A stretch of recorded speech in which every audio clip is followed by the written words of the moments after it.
ওগুলোকে খালি চোখে দেখা যায়, মাইক্রোস্কোপে দেখতে হয়। অনুপরমাণু দিয়ে বুঝি যে এটা একটা ভিটামিন, নাহলে এটা একটা এটা না হলে অ্যামাইনো অ্যাসিড, এটা ফ্যাটি অ্যাসিড, তাই না?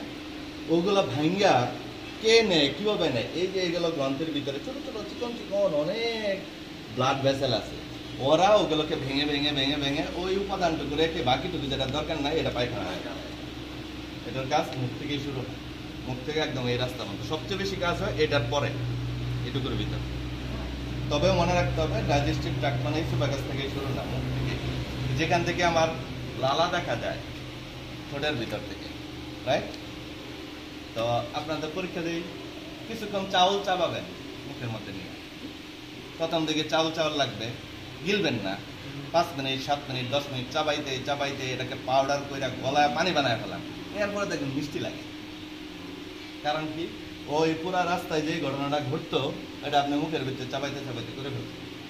তো লাস্টে কি হবে, চাউল থেকে তো সে কার্বোহাইড্রেট, সুগারই হবে, সুগার আপনার মুখে যখন লাগবে তখন মিষ্টি। তো আমরা আসলাম ক্রপ। আচ্ছা, ক্রপের ভিতরে কি কি হয়? ক্রপের ভিতরে প্রথমে খাবার পানিটা আসার পরে এখানে প্রচুর পরিমাণে এনজাইম অ্যাসিড নিঃসরণ হয়ে এটাকে তরল সফট করে দেয়, এবং গরম থাকে তখন বডি সফট করে দেয়, এমনভাবে করে দেয় যেন পুরো রাস্তা চলাফেরা করতে তার ইজি হয়।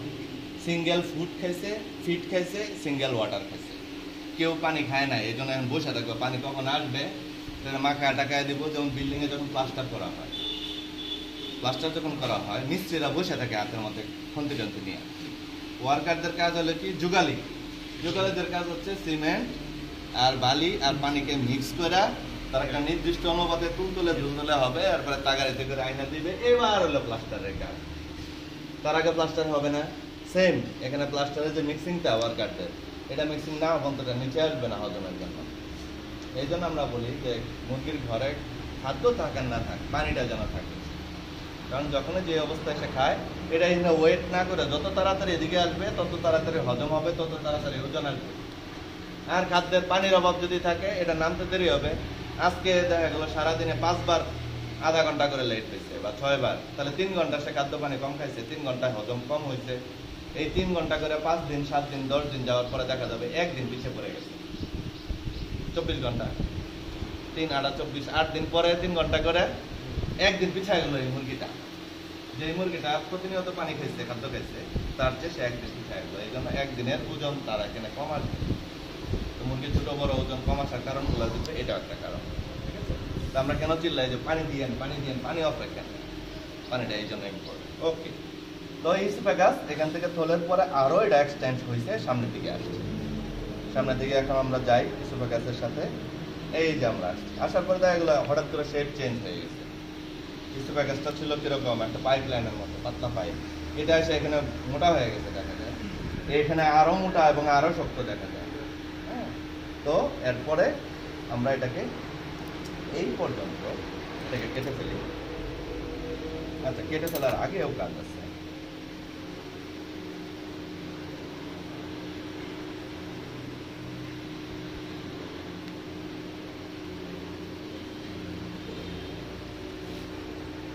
আমরা মোটামুটি একটা সিস্টেমে আসছি এবার। আমরা ছবিতে কিন্তু এরকম দেখাইছিলাম না? তো আমাদের এই অলিভেন্টারি ট্র্যাক্টের এই পর্যন্ত হলো ইসোফেগাস। ইসোফেগাসের মাঝখানে একজন আছে, তার এই ডিপার্টমেন্টের, সেটার নাম হলো ক্রপ। ক্রপের পরে এখানে একটু যে মোটা হয়েছে, তো যে কোনো একটা জায়গা থেকে আরেকটা জায়গায় যখন যায় তখন একটা জোড়ার জন্য এখানে জাংশন তৈরি করা হয়। যারা পাইপ লাইনের কাজ করাইছেন দেখবেন যে একটা পাইপ 1 ইঞ্চি নেমে আসছে, আসে এটা আবার 1/2 ইঞ্চি হবে বা 1/4 ইঞ্চি হবে, এখানে মাঝখানে কিন্তু একটা জোড়ার জন্য একটা কিছু লাগে, তাই না? কনভার্টার বা সামথিং, অ্যালবাম, যাই কিছু দেওয়া হয়, এরকম প্রত্যেকটা জাংশনে এগুলো আছে অটোমেটেড। তো আমরা দেখবো কি আছে এখানে, কেটে কেটে আগে এগুলো কেন জানতেছি, এগুলো রোগের সাথে সম্পৃক্ত তাই জানতেছি। রোগ না থাকলে এত জানার দরকার ছিল না, কারণ একবার কমন কিছু রোগ যেটা আমি প্রতিদিন হ্যান্ডেল করি, এগুলোর সাথে এগুলোর সম্পর্ক আছে।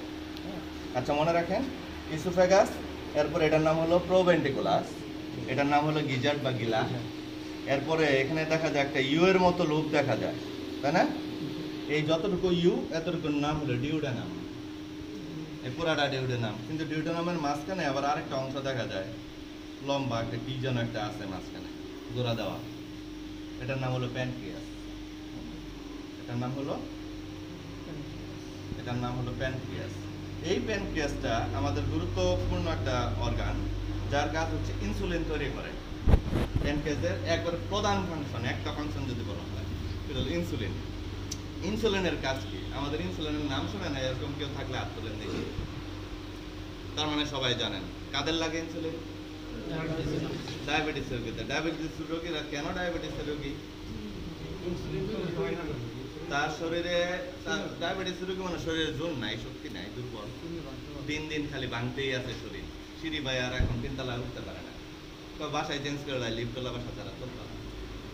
কারণ কি? আমরা যত খাবার থেকে এনার্জি নেই, গ্লুকোজ নেই, এই গ্লুকোজগুলো শরীরে যখন হজম হয়, হজম হওয়ার পর প্রত্যেকটা কোষে কোষে এই শক্তিটাকে পৌঁছে দেওয়া, গ্লুকোজটাকে পৌঁছে দেওয়ার কাজ করে ইনসুলিন।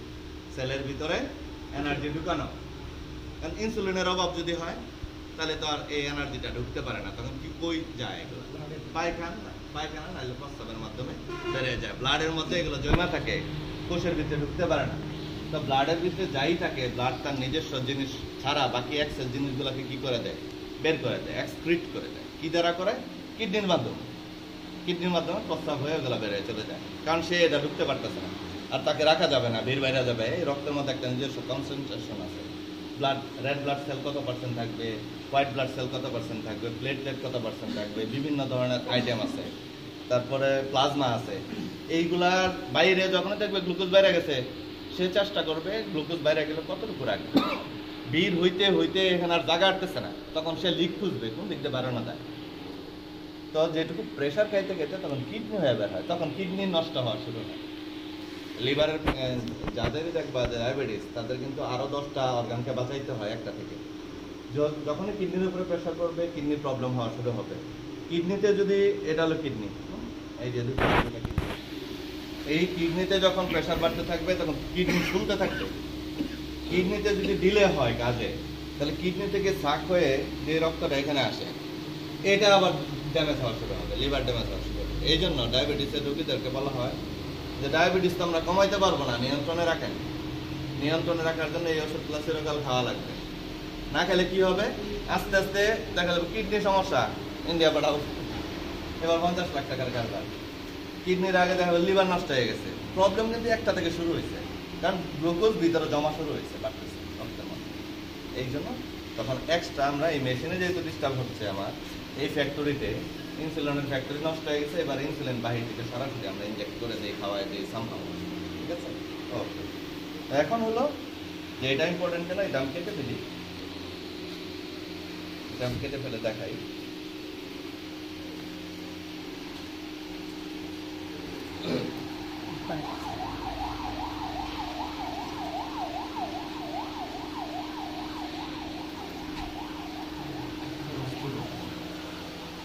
এই জায়গায় কাটা, এখানে কাটতে পারতাম, এই জায়গায় এটার নাম হলো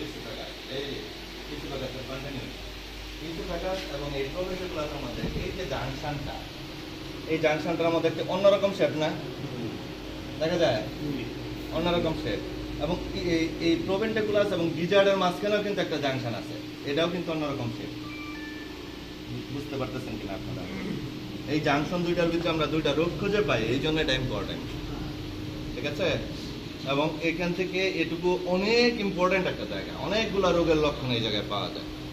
একটা প্রোভেন্টিকুলাস, এই প্রোভেন্টিকুলাসের আগে অংশগুলো চিনি।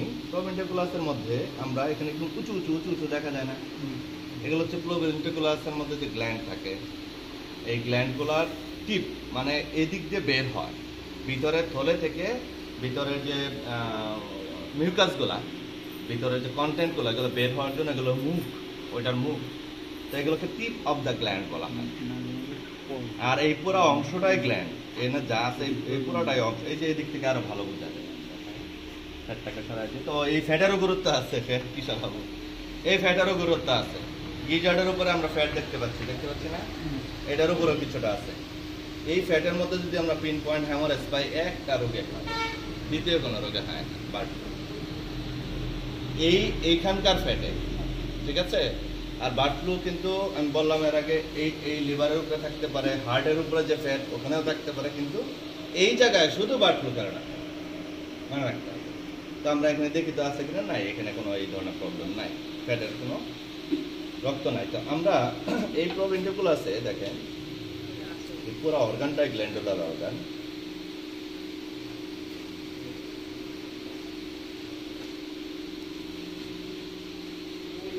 এরকম গোল গোল গোল গোল দাগ দেখা যায় না? দেখা যায়? সবাই দেখতে পাচ্ছেন? দেখেন ছোট ছোট ছোট ছোট ছোট ছোট এইটারই মাথা, এগুলা এদিক দিয়ে বের হয়ে আসে। এই টিপ অফ দ্য গ্ল্যান্ডে যদি আমরা রক্ত পাই, শুধু টিপ অফ দ্য গ্ল্যান্ডে, আর কোথাও না। যেমন ফর এক্সাম্পল বুঝাই, এইটা একটা টিপ, এটা একটা টিপ, এটা একটা টিপ, টিপ না, এগুলা টিপ মাথা পয়েন্টের যেগুলো উঁচু হয়ে আছে।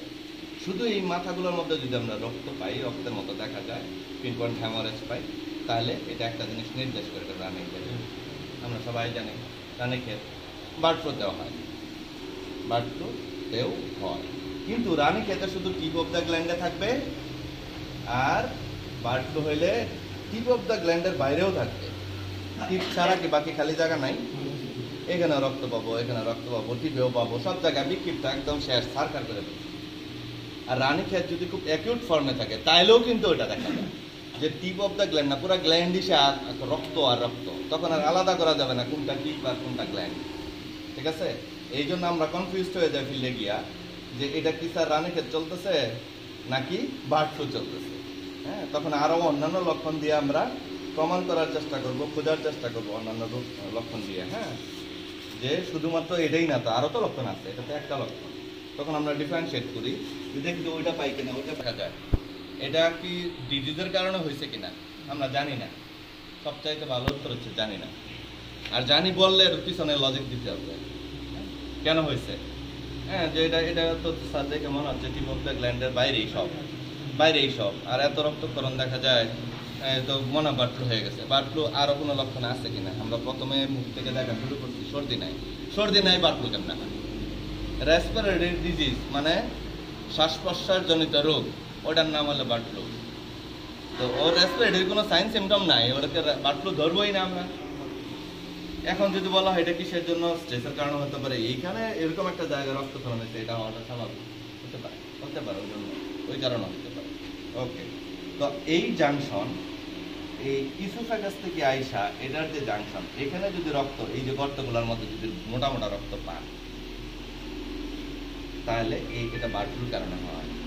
এইখানে নাও থাকতে পারে, এখানে নাও থাকতে পারে, এখানে থাকবে, এই জায়গাটুকুর ভিতরে থাকবে। আর যদি এইটা এবং এইটার যে জাংশন, এই যে এই লাইনটা, এই লাইনের ভিতরে মোটা মোটা রক্তক্ষরণ পান, তাহলে গাম্বুরো।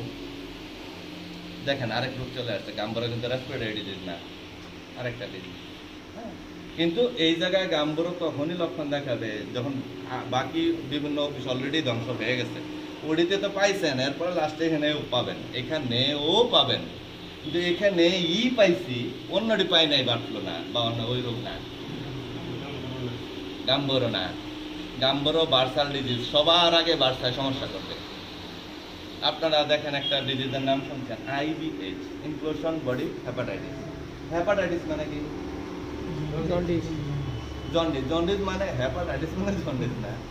হেপাটাইটিস, আইটিস যদি থাকে কোনো শব্দের সাথে, যে অংশের আইটিস হবে ওই অর্গানের প্রদাহ বা ইনফ্লামেশন বোঝায়।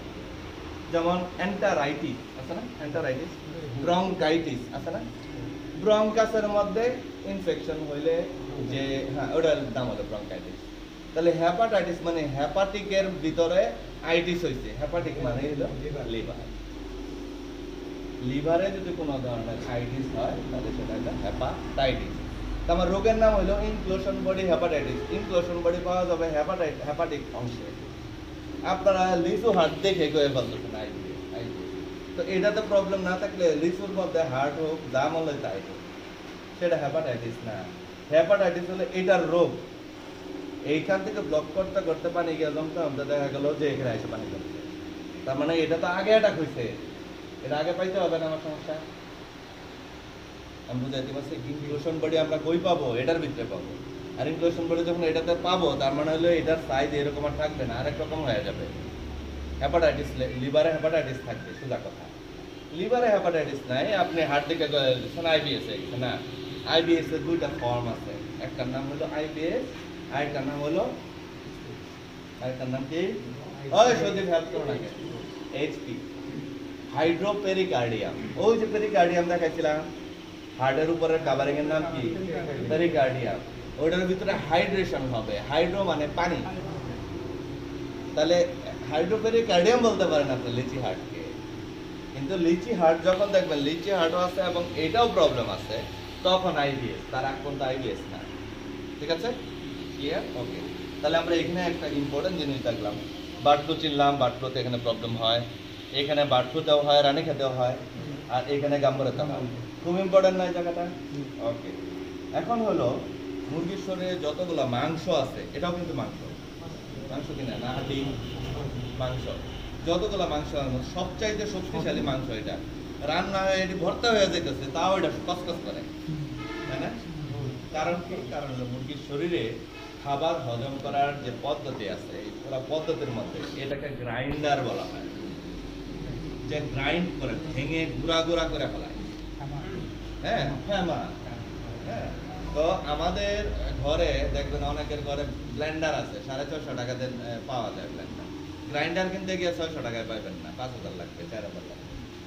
কারণ ওটার ভিতরে দারুচিনি, এলাচি, শক্ত ইটের গুঁড়া দিলে ইটকেও পাউডার করে ফেলা। এটাকে গ্রাইন্ডার মেশিন বলা হয়, এই জন্য এটা এত শক্তিশালী। এবং এটার উপর একটা কাভার আছে, হ্যাঁ, এই যে একটা কাভার আছে, এই কাভারটা, এই কাভারেরও ইম্পর্টেন্স আছে। আমরা যদি দেখি মুরগিটা ওপেন করার পর এটা নীল বা বাইল কালার হয়ে আছে, সবুজ কালার অথবা বাইলের মতো রং দেখা যায় এটার ভিতরে, আমরা প্রথমেই মনে করব একটা জিনিস আছে, বাইল এখানে জমছে, বাইল চলে যাওয়ার কথা। কারণটা কি? বাইল জমার কারণ হলো বাইল নির্দিষ্ট অনুপাতে সব সময় এখানে আসে। কার জন্য? খাবার আসবে, ফ্যাট যে চর্বি, মনে করো এখানে আমরা যখন তেল ছাড়বো, তেলটা বাইসা থাকে না?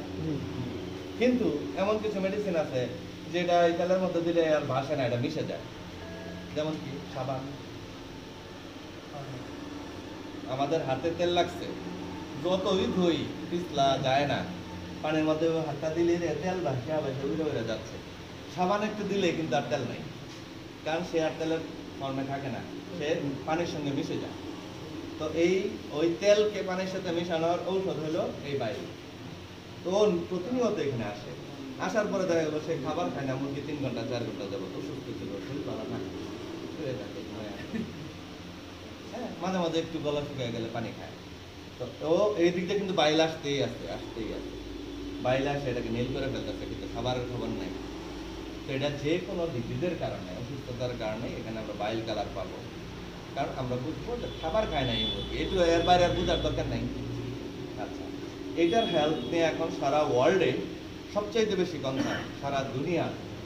ব্রয়লারের বা লেয়ারের বা পোলট্রিতে যে আমাদের কি বলা, এই গিজার্ডের যে ভিতরে কাভারিংটা, এই কাভারিংটার ভিতরে আমরা এভাবে হাত দিয়ে দেখবো যে একটা নর্মালি পিছলা থাকার কথা, ঠিক আছে, পিছলা থাকার কথা, কিন্তু পিছলা নাই। কিছু কিছু জায়গায় দেখা যায় যে মনে হয় যে এর আগে ঘষা ঘষা খায়, আমাদের হাতে কোথাও ছিঁড়ে পুঁতে গেলে এরপরে এর উপর একটা কাভার হয় না, শক্ত হয়ে যায়, যেরকম শক্ত শক্ত দেখা যায়, মানে এটাকে বলা হয় গিজার্ড ইরোশন, ক্ষয়প্রাপ্ত ঘষা খাইছে। এটা নিয়ে কাজ করতেছে সারা দুনিয়া, আমাদের বাংলাদেশ না শুধু, পুরা এশিয়াতে কাজ করার দরকারই না ভাই। এইটার ভিতরে নষ্ট হোক না হোক, আমার ওজন দরকার।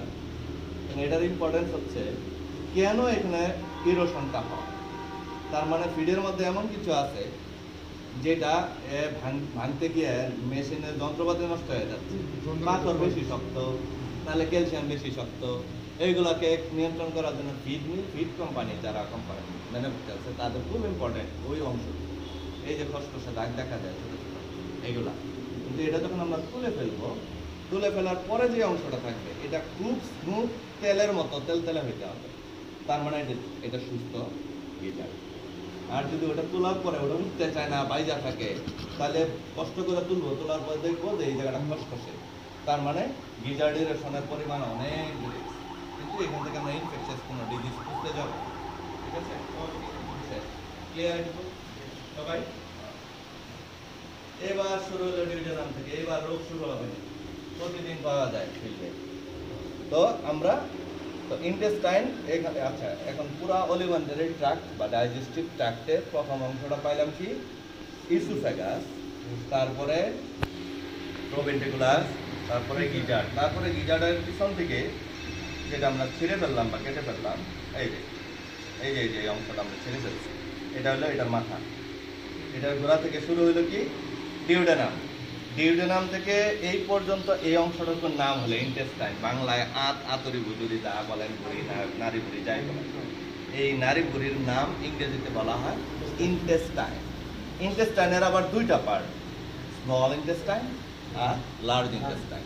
আচ্ছা, এখন আমি সহজে মনে রাখার জন্য স্মল ইন্টেস্টাইনের 3টা পার্ট, লার্জ ইন্টেস্টাইনেরও 3টা পার্ট। তো আমরা মনে রাখবো এটা এভাবে আসতেই আসতে এসে এখানে যেহেতু শেষ হচ্ছে, শেষ হওয়ার আগে হঠাৎ করে দেখি একটার আগে 3টা দেখা যায়। লাইন থাকার কথা একটা, এখানে লাইন দেখা যাচ্ছে 3টা। ঘটনা কি? এটা কিন্তু সিঙ্গেলই আছে। আচ্ছা, যেখান থেকে এই পিছন দিক থেকে যদি আসি, এই 3টার এখান থেকে এই পর্যন্ত এইটুকুর নাম হলো লার্জ ইন্টেস্টাইন।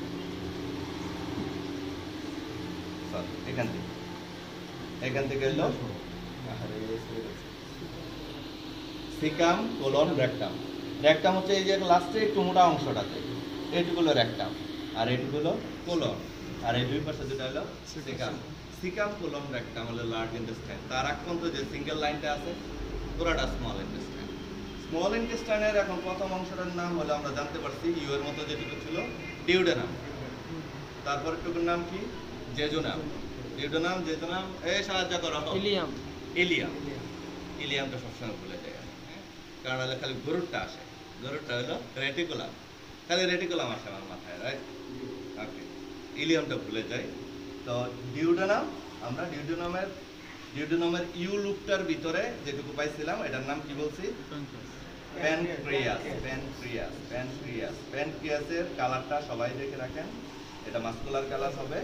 মাসলের চেয়ে মাংসের চেয়ে একটু ডিফারেন্ট, কিন্তু মাসলের মতোই জিনিসটা, মাংসের মতো থাকবে। এটা যদি ধবধবে সাদা হয়ে যায়, কোনো মাস্কুলার কালার দেখতে পাচ্ছে না স্যার, খালি সাদা দেখি, স্ট্রোক করছে না। এইটা সাদা হয়েছে বলে স্ট্রোক করে না, স্ট্রোক করছে বলে এটা সাদা হয়েছে।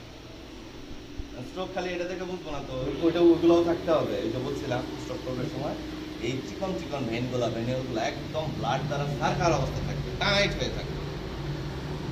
তো ওইটাকে আমরা তখনই বলবো স্ট্রোক। যদি অন্য কোনো ডিজিজ না পায়, আমি অলরেডি দেখতেছি রানীক্ষেত, এখানে আমি রানীক্ষেত আগে বলবো না স্ট্রোক বলবো, রানীক্ষেত রাইট? কিন্তু রানীক্ষেত চলতেছে, এই মুরগিটা মারা যাওয়ার কথা না।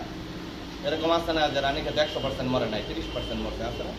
তাহলে বাকিগুলা কিন্তু রানীক্ষেত হয় নাই, হয়েছিল, ওরা রোগ প্রতিরোধ ক্ষমতা তাদের বেশি ছিল, এই জন্য ওরা মরে নাই। কিন্তু ওদের যখন আমরা কাটবো, জমাইতেছে, এটাকে ধরে নিয়ে আসেন, জবাই করে কাটবো, ওটার ভিতরেও কিন্তু আপনি রানীক্ষেত পাবেন, কিন্তু স্ট্রোক পাবেন না। কিন্তু আরেকটা রানীক্ষেত হয়েছে কিন্তু মারা গেছে স্ট্রোকের কারণে, কিন্তু ভিতরে রানীক্ষেতও পাইছি, তখন আমরা স্ট্রোক না ধরে রানীক্ষেতকেই বলবো। কারণ আমাদের কাজ হলো স্ট্রোকের চেয়ে বেশি স্ট্রোক নিয়ন্ত্রণ করা সহজ এবং সবার জন্য কমন, এটা ছড়ানোর কোনো কিছু নাই। কিন্তু রানীক্ষেতটা ছড়িয়ে যেতে পারে আমার মাধ্যমে, আমার হাত দ্বারা, পা দ্বারা, আমি মুরগি কাটছি এটার মাধ্যমে। সেই জন্য এটাকে আমরা বেশি হাইলাইট করবো, যে এটা যেন রানীক্ষেত হচ্ছে। পরবর্তী বেস্টটা একটু সময় নেন, ভালো মতো ক্লিনিং করেন, জীবনও মাইরা নেন, আপনি আর ফার্মে যাবেন না, অন্য কোনো ফার্মে যাওয়া যাবে না, এগুলো ডিসিশন নিতে পারবো। এই জন্য এটা ইনফেকশন জিনিসটা আমরা বেশি হাইলাইট করবো।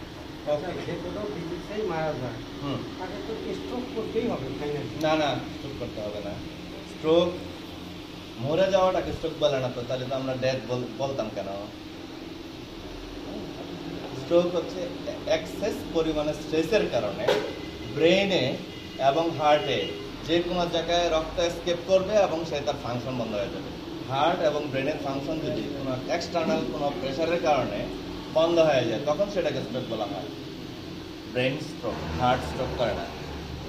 ব্রেনের ভিতরে হার্টের ফাংশন বেড়ে গেছে কোনো কারণে, ব্রেনের ভিতরে রক্তক্ষরণ হচ্ছে বা সামথিং কিছু একটা হচ্ছে, এই কারণে সে মারা গেছে।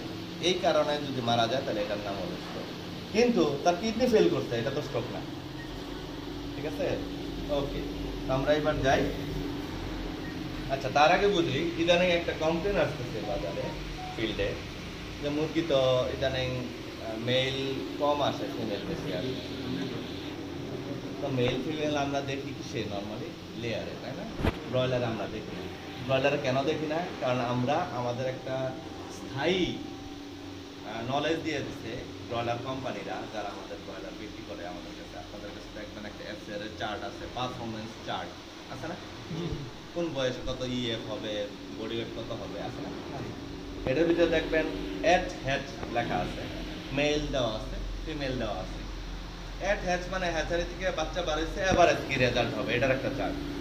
আপনি যদি এটাকে আরো বেশি গবেষণা করেন, মেলটা দেখবো আলাদা করে, ফিমেল আলাদা করে দেখবো, ওইটার আলাদা চার্ট আছে। দেখবেন মেল এবং ফিমেলের রেজাল্ট 35 দিনে প্রায় 250 গ্রাম ডিফারেন্স হবে। নর্মাল মেল 250 গ্রাম বেশি, ফিমেল 250 গ্রাম কম, 2 থেকে 250 গ্রাম ডিফারেন্স হবে। আর কোম্পানি বলে দিচ্ছে যে এট হ্যাচিং যখন হয় ডিম, তখন 49% ফিমেল, 51% মেল থাকবে। এটা নর্মাল স্ট্যান্ডার্ড, অর্থাৎ 50-50, অলমোস্ট 50-50। ঠিক আছে? তো এখন যদি হ্যাচারি থেকে ডিম বের হয়ে আসার পর আমরা র্যান্ডমলি প্যাকিং করে ফিল্ডে দিই, দেওয়ার পরে যদি দেখি 70% ফিমেল, 30% মেল, তাহলে আমি অ্যাজ এ যতটুকু নলেজ আমার আছে, আমি প্রথম মনে করবো এটা তো র্যান্ডমলি প্যাকেট হয়েছে। এখানে 70% যদি ফিমেল আসে, আরেক ফার্মে তো 70% মেল গেছে, আর নাহলে তো এরকম হওয়ার কথা না। কিন্তু দেখা গেলো 10টা ফার্মে একই ঘটনা, তখন এটা একটা প্রবলেম, যে এটা সায়েন্সের সাথে যাচ্ছে না, নলেজের সাথে যাচ্ছে না। আমাদেরকে জানানো, আমরা জানাবো কাকে? হ্যাচারিকে জানাবো যে আপনারা 2 নম্বরে করেন মনে মেল সব রেখে দেন। তো একটা হ্যাচারি থেকে আজকে যদি 1,20,000 বাচ্চা বের হয়, 1,20,000 বাচ্চাকে যদি মেল ফিমেল আলাদা করা হয়, তাহলে বাচ্চা তো আজকে সাপ্লাই দিতে পারবে না, আগামীকাল পরশু দিন দেওয়া লাগবে। এটা কি করা সম্ভব? নয়, সম্ভব না। তো ওরা চিন্তা করবে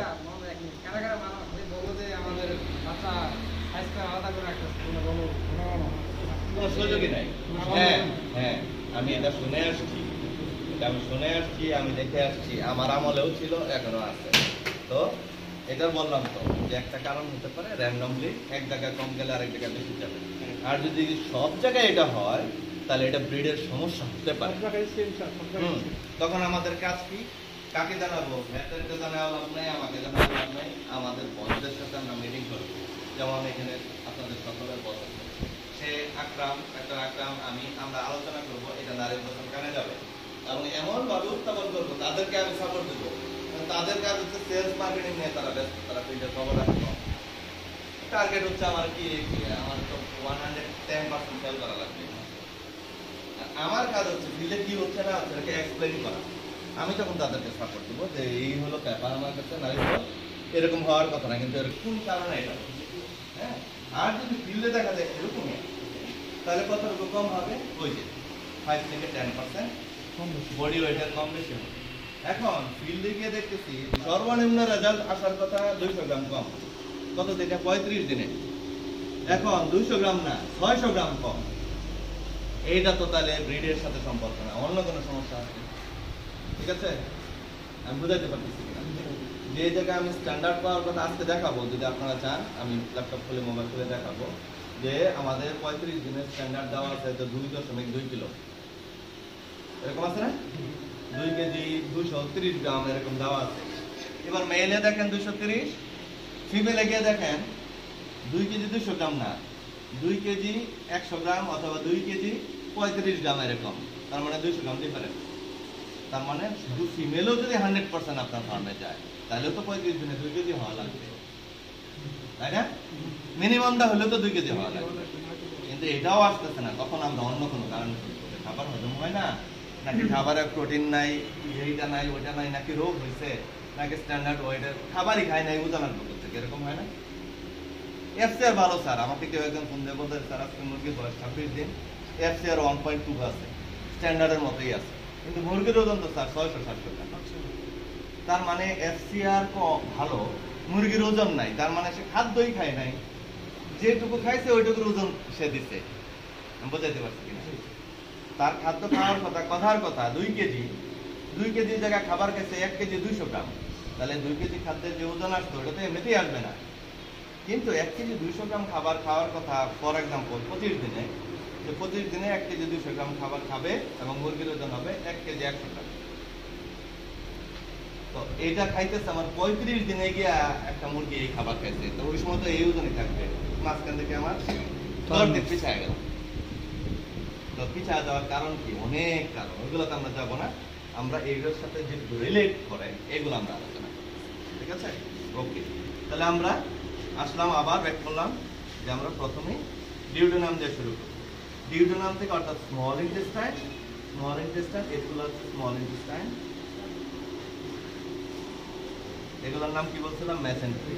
যে একটা আরেকটার সাথে কি সুন্দর করে জোড়া দিয়ে রাখছে, পাতলা একটা চামড়া দিয়া, এবং এদিক দিয়ে রক্ত সার্কুলেশন গুলা যায়, ঠিক আছে? এগুলা রক্ত পায়। রক্ত মানেই তো এনার্জি, শক্তি, খাবার। রক্তের কাজ কি ক্লাস 6 এ পড়ছি আমরা, যে শরীরে যত ধরনের খাবার আছে রক্তের কাজ হলো এগুলো অর্গানে নিয়ে যাওয়া, সে হলো লেভার। আমাদের লাল অংশের কাজ হচ্ছে আমাদের যে অক্সিজেন ঢুকে নাক দিয়া, সে এই অক্সিজেনটাকে হিমোগ্লোবিনের সাথে বাইন্ড করে হিমোগ্লোবিন হিসেবে সবাইকে খাবার দেয়। অক্সিজেন ছাড়া মামুন বাঁচে না, কিন্তু অক্সিজেন ছাড়া মামুনের শরীরে একটা কোষও বাঁচে না, একটা কোষ অক্সিজেন ছাড়া বাঁচে না। এগুলো হলো লাল যে রক্ত, সে এখানে গিয়ে পৌঁছে দেয়। আর সাদা অংশ হলো বাইরের থেকে আসতেছে, মামুনটা বাঁচাইতে হবে, রোগ জীবাণুর মার, ঠিক আছে? তো এইগুলা সৃষ্টি হওয়ার জন্য এগুলো প্রত্যেকটার ঘুরায় অনেক অনেক বড় বড় গ্ল্যান্ড আছে, যেগুলো মাইক্রোস্কোপ ছাড়া দেখা যায় না। তো আজকে আমি দেখাবো, আমি মনে হয় একটা দেখছি কোথাও। আর এগুলো বেঁধে রাখছে এই জন্য যেন ভিতরে মানে গিট্টু লেগে না যায়, এই জন্য ওদেরকে দেখেন সবার সাথে কানেকশন রাখছে, কিন্তু কেউ কেউ আলাদাভাবে গিট্টু লাগতে পারে। এরকম ছিল, আমি কিছুটা ছিঁড়ে ফেলছি, এরকমই থাকে। তো আমাদের মুরগি যখন পায়খানা করে, পায়খানার একটা শেপ থাকে, তাই না? গোল একটা ভাব, শক্ত শক্ত একটা ভাব। এই শেপিং শুরু হয় লাস্টের অংশে। আমাদের স্মল ইন্টেস্টাইনের প্রথমটা হলো ডিউডেনাম, আমরা এইটুকু দেখাই, এইটুকু ছিল ডিউডেনাম, এইটুকু হলো জেজুনাম, একদম লাস্টের একটা পার্ট আছে এই যে দেখেন, এই পর্যন্ত একরকম কালার। আর এখান থেকে দেখেন ভিতরে শক্ত শক্ত কালো কালো দেখা যায়। এখানে হলো পায়খানা শেপ নিচ্ছে, এখানে হজমের কাজ হয় না, হজমের কাজ বেশিরভাগ এটুকুর ভিতরে হয়ে যায়। আর যেখানে হজম হবে, হজম হয়ে এদিকে যেটা আসতেছে এটার ভিতরে কোনো কিছুই বাতি ফেলে দিতে হবে, ঠিক আছে?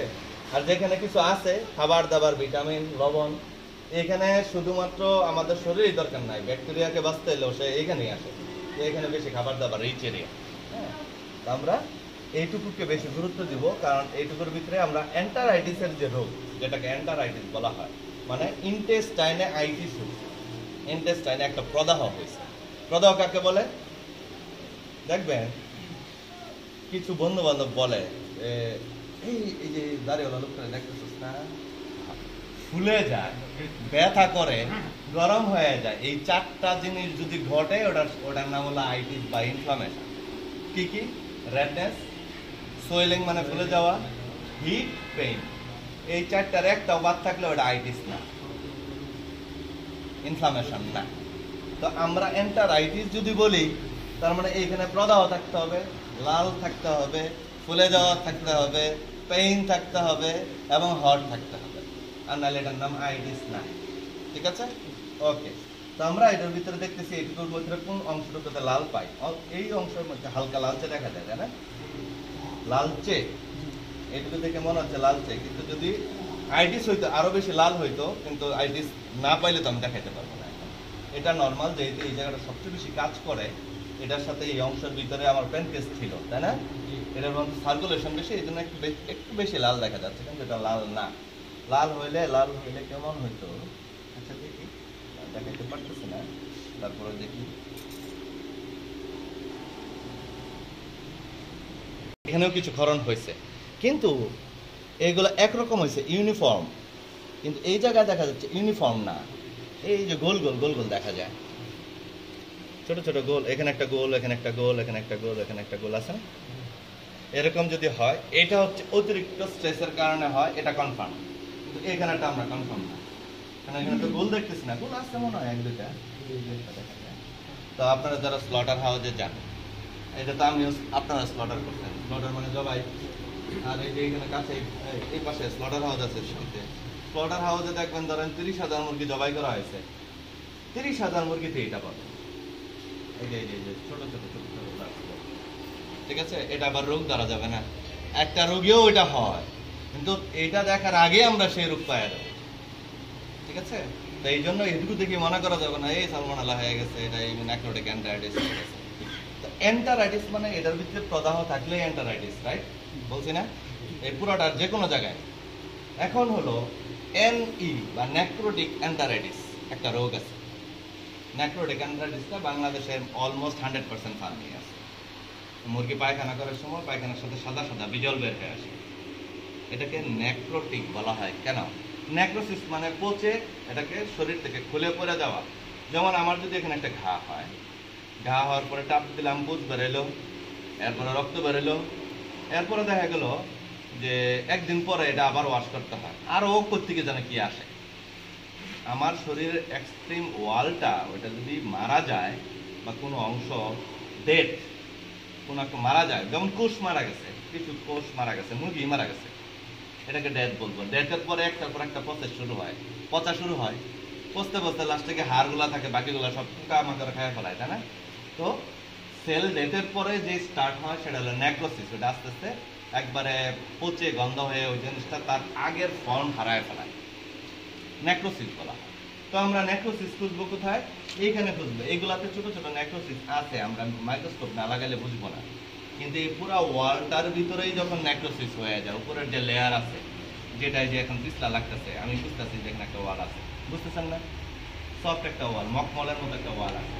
এই ওয়ালটা তার নিচের ওয়াল থেকে আলাদা হয়ে পায়খানার সাথে বেরিয়ে আসে পরে সময় আমরা সাদা রঙের মিউকাস দেখতে পাই। এটা মিউকাস না, এটা নেক্রোটিক পার্ট, শরীরের একটা অংশ।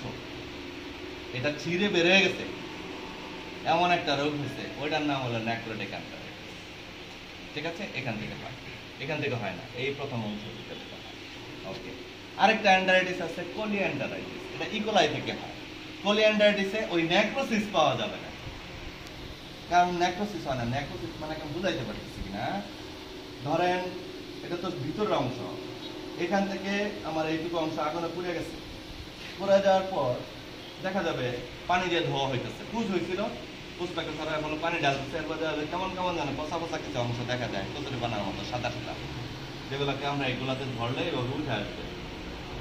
ওই যে ছুটে আসবে, এটা আগে মাংস ছিল, এখন সাদা সাদা কেমন দেখা যায়, এটা হলো নেক্রোটিক পার্ট। ঠিক আছে?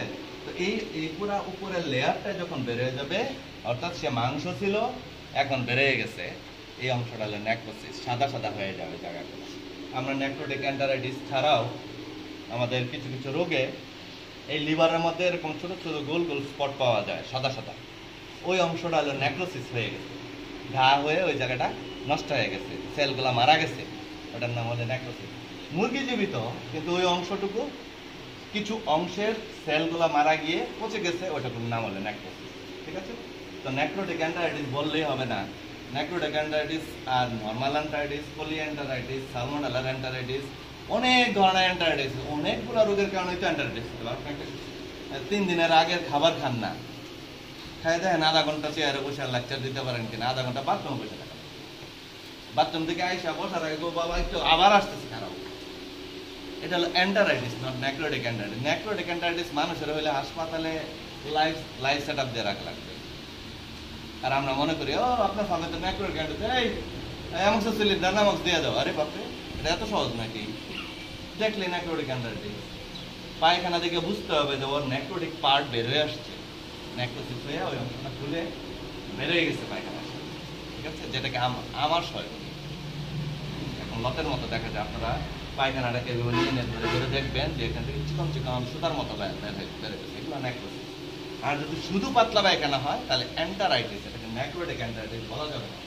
ঠিক আছে? এন্টারাইটিসের অনেক কারণ, বললাম তো অনেক কারণ।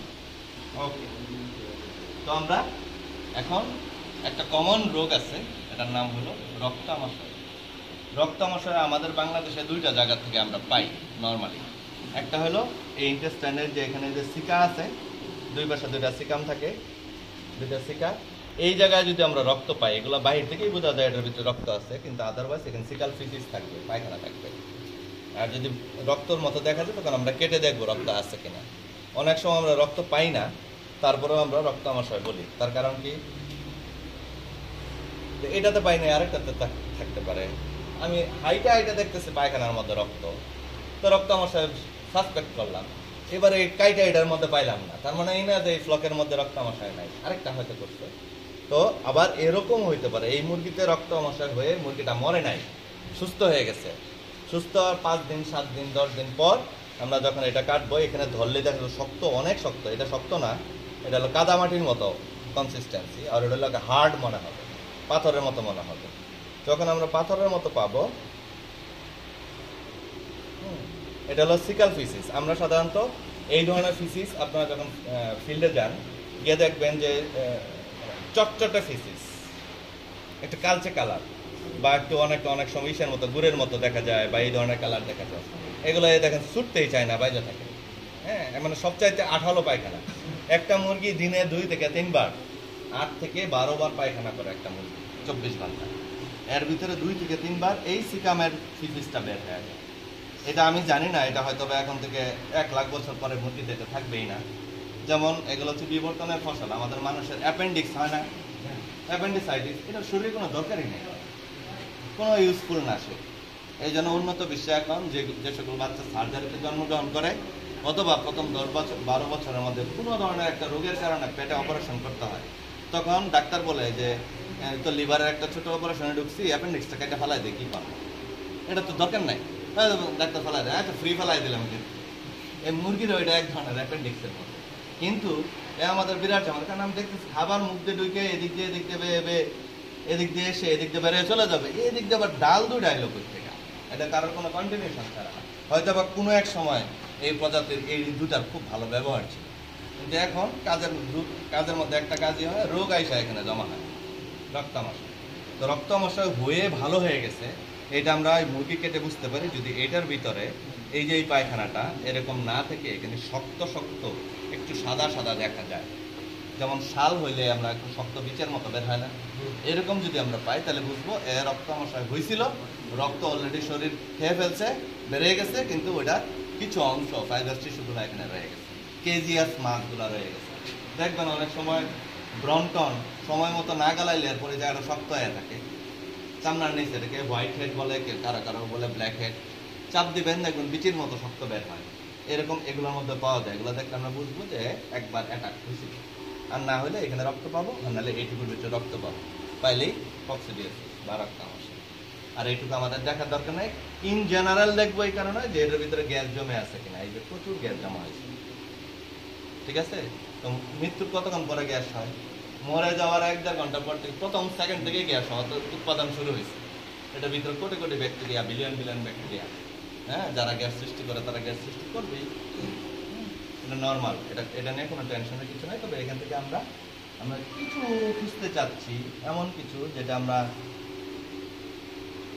দেখাইতে পারলে ভালো হতো। না পাইলে কি করবো, লেয়ার মুরগি আনলে হয়তো ওখানেও পাইতে পারি আমরা। হ্যাঁ, আমরা একটা ব্রেক দেবো। ব্রেকটা কটা বাজে? ওই বেটা 11:32। আমরা একটু পরে ব্রেক দেবো। এদিকে দেখে কোনো ধরনের গ্ল্যান্ডে যদি কোনো এই পুরাটাই তো গ্ল্যান্ড, সবচাইতে লম্বা অর্গান এটা, এইটার প্রত্যেকটা মিলিমিটারে গ্ল্যান্ড আছে, ছোট ছোট গ্ল্যান্ড আছে। এই গ্ল্যান্ডের যদি কোথাও আমরা রক্ত পাইতাম যে এই জায়গায় গোল একটা অংশ লাল হয়ে আছে, বড়, এরকম ছোট না, এরকম ছোট না, হয়তো এতটুকু বড় জায়গায় এখানে লাল, এখানে কতটুকু লাল, এখানে কতটুকু লাল, তাহলে বুঝবো ভাইরাল অ্যাটাক হয়েছে। ভাইরাল দ্বারা অ্যাটাক হইলে এরকম মনে হবে যে এখানে কেউ চর মারছিল, আঙ্গুলের দাগ যেমন পরে থাকে, এই অংশটাতে গোল হয়ে লাল হয়ে আছে, এখানে একটু লাল, এখানে একটু লাল। হ্যাঁ, এগুলো যেহেতু আমরা পাই নাই, এখানে ভাইরাল কোনো ডিজিজ নাই, আমরা এটা কাটতেছি না। সিকামের গুড়ায় আইসা আমাদের ইম্পর্টেন্ট 2টা অংশ আছে, এটা আমি ছোটাই ফেলছি। এ দেখেন পুরা সিকামের এখানে একটু গোল গোল ভাব, এখানে একটু গোল গোল ভাব, একটু মোটা না সিকামের গুড়াটা। এই 2টা হলো 2টা গ্ল্যান্ড, মোটা মোটা গ্ল্যান্ড, এইগুলোকে সিকাল গ্ল্যান্ড বলা হয়। সিকাল গ্ল্যান্ডের অর্থনৈতিক গুরুত্ব কি? সিকাল গ্ল্যান্ড কেটে যদি আমরা কোনো রক্তের স্পট পাই তাহলে বুঝবো এই মুরগির গায়ে জীবন্ত রানীক্ষেত ডিজিজ আছে। জীবন্ত রানীক্ষেত ডিজিজ 2 কারণে থাকতে পারে। একটা হলো আপনি দিয়েছেন খাওয়াটা, হ্যাঁ, নিজেরা বাঁচা, সেটা হলো ভ্যাকসিন, লাইভ ভ্যাকসিন করলেও জীবন্ত থাকে জীবাণু। আরেকটা হলো যে ভ্যাকসিন করছেন 15-20 দিন আগে, কিন্তু এখন তো থাকার কথা না। ভ্যাকসিন করার পরে জীবন্ত জীবাণুটা এইখানে রক্তক্ষরণ করবে 1 থেকে 2 সপ্তাহের ভিতরে। সর্বোচ্চ 14 দিন মতো রক্ত স্পট পাবেন। 14 দিন আগে করছেন বা 16 দিন আগে ভ্যাকসিন করছেন, ওর পরে এখানে কোনো ইফেক্ট থাকবে না। তো আমরা কেটে দেখি কোনো ইফেক্ট আছে কিনা।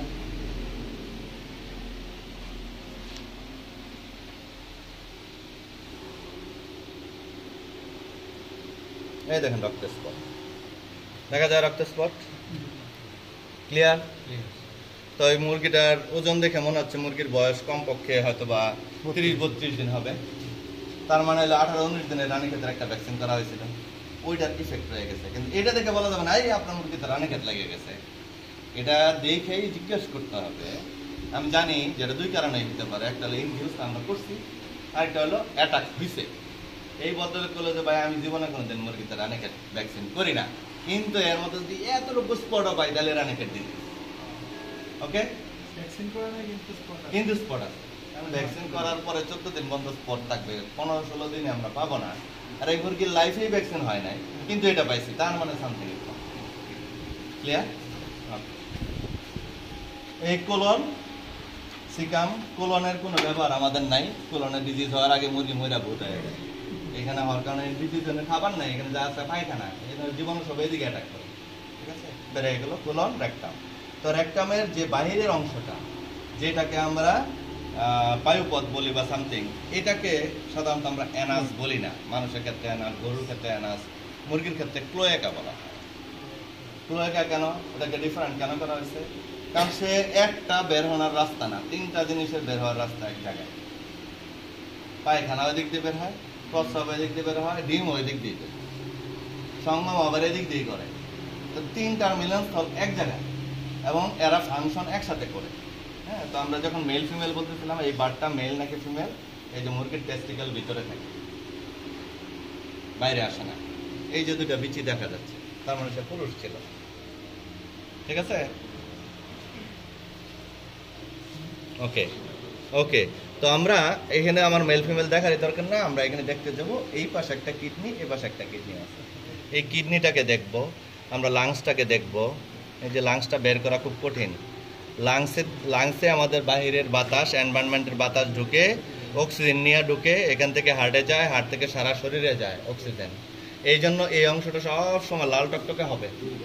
যদি লাল টকটকে না হয়, এরকম কালচে দেখা যায়, তার মানে এটার ভিতরে হয়তো রক্তক্ষরণ হয়েছে, এই জন্য কালচে হয়েছে, অথবা কোনো রোগের কারণে হয়েছে, পচে যাওয়া শুরু হয়েছে। তাই আমরা কেটে ফেলছি, সে বাঁচার চেষ্টা করছিল, এই জন্য এর ভিতরে অনেকগুলো রক্ত জমা আছে, কিন্তু এটা নর্মাল। এটাকে যখন আমরা পানিতে ছাড়বো, নিমজ্জিত অবস্থায় ভাসবে, অর্থাৎ ডুবেও পুরা ডুবে নাই, ভাইসাও থাকে নাই। নিমজ্জিত অবস্থায় যদি ভাসে, তাহলে বুঝবো এটা নর্মাল স্ট্রাকচার, তার নর্মাল বিহেভিয়ার। আর যদি ডুবে যায়, তাহলে বুঝতে হবে এটার ভিতরে মানে বাতাসের চেয়ে অন্য জিনিস বেশি। নর্মালি এটা তো বাতাস আছে বলেই তো ভাইসা আছে। আর যদি বাতাস না থেকে কফে ভর্তি থাকে, কোনো একটা ডিজিজ দ্বারা ভর্তি থাকে, তখন এটা দেওয়া মাত্রায় ডুবে যাবে, তখন সেটা সেই ডিজিজ খুঁজবো।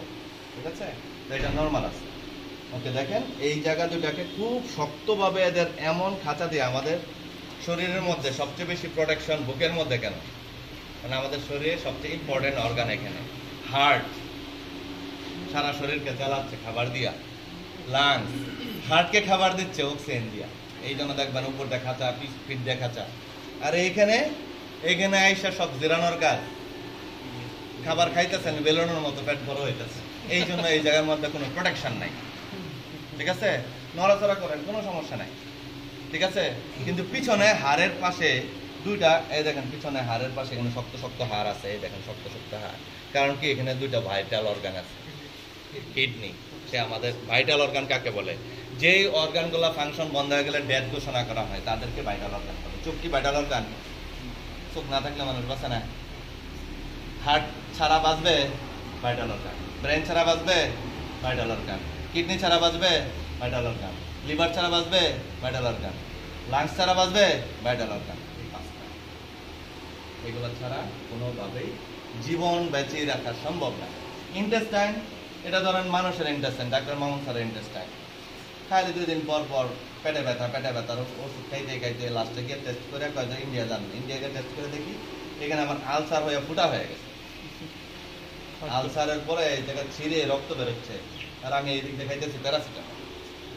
ওরা বলবে যে স্যার আপনার তো এখানে প্রায় 6 ইঞ্চি জায়গা পচে নষ্ট হয়ে গেছে, আমরা কাটটা ফেলাই দিই, এনে দূরে দিয়ে দিই, কাটা দিয়ে দেন, আমি মরবো না বাজে। বুঝাইতে পারছি? তো ভাইটাল অর্গান যেখানেই আছে এখানেই দেখা যাবে এক্সট্রা প্রোটেকশনের ব্যবস্থা। এটা যেহেতু ভাইটাল অর্গান, কিডনি তো বের করাই মুশকিল, কিডনি খালি চোখে দেখতে হয়, কিডনি বের করা খুব কঠিন কাজ, মানে এটা এত ভাইটাল।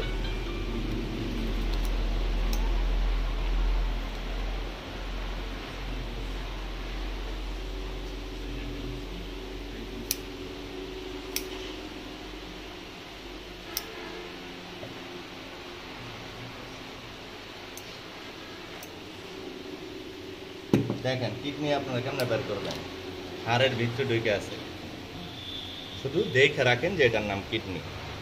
এখান থেকে এই পর্যন্ত কিডনি, এটাকে বের করে আনতে গেলে ছিঁড়ে যায়, ভেঙে যায়। আমরা চেষ্টা করে দেখি একটু। তবে কিডনি মাস্কুলার কালার হবে, কিডনি লিভারের কালার, স্প্লিনের কালার একরকম থাকে। এটা যখন আমরা বলেছি স্যার কিডনি বড় হয়ে গেছে, সোলেন হয়ে গেছে, তার মানে হলো এই লোবের ভিতরে আমরা একটু একটু অংশ কিডনি বাইরে থেকে যখন এগুলো সরানো হয় তখন একটু একটু দেখা যায়। আর যখন আইবিএইচ হয়, আইবি হয়, তারপর আইএলটি হয়, এগুলো রোগে কিডনি বড় হয়ে যায়, তখন দেখা যাবে কিডনি এই কালার নাই, কিডনি হয়ে গেছে সাদা সাদা একটা কালার, এবং এই লোকগুলো বের হয়ে বাহির দিকে ফেটে বের হয়ে যেতে চায়, ফুলে ফুলে আসে। হ্যাঁ, ফুলে থাকবে এবং এই কালার থাকবে না, সাদা সাদা হয়ে যাবে, তখন বুঝবো কিডনি বড় হয়। এখন আপনি আইবিএস পাইছেন, কিডনিতে সমস্যা নাই, আইবিএস না, কিডনিতে সমস্যা হইতে হবে। আইবিএস মানে হচ্ছে লিভারের সমস্যা, লিভারের রক্ত আসে এখান থেকে লিভারে গিয়ে জমা হয়, এইটা যদি ব্লক হয়ে যায়, পানির চাপ হয় সেটাতে পড়বে না, এখান থেকে পানিটা আইসা এখানে টাঙ্কিতে জমানো হয়, কোথায় টাঙ্কি টাইট হয়ে পানি নিচ্ছে না, তখন পানিগুলো এখানে ইনডাইরেক্টলি এখানে জমা হতে থাকবে না, তখন লিভারটা ফুলে বড় হয়। এই জন্য লিভার এটা নর্মাল আছে, এই বলে কিডনি এখানে নর্মাল আছে। তো আমরা এখানে আর লেয়ার মুরগির সময় দেখাবো, এখানে আরো কিছু ফাংশন ইন্টারেস্টিং জিনিস আছে, এগুলো আমরা দেখবো। তো আমরা জেনে রাখলাম যে এটা নর্মাল কালার এবং শেপ এরকম হয়, ঠিক আছে। এটা সোলেন হলে ডবল সাইজ পাইতাম, আমরা পাই নাই। তো মোটামুটি এই ছিল, এগুলো থেকে আর কিছু দেখার নাই।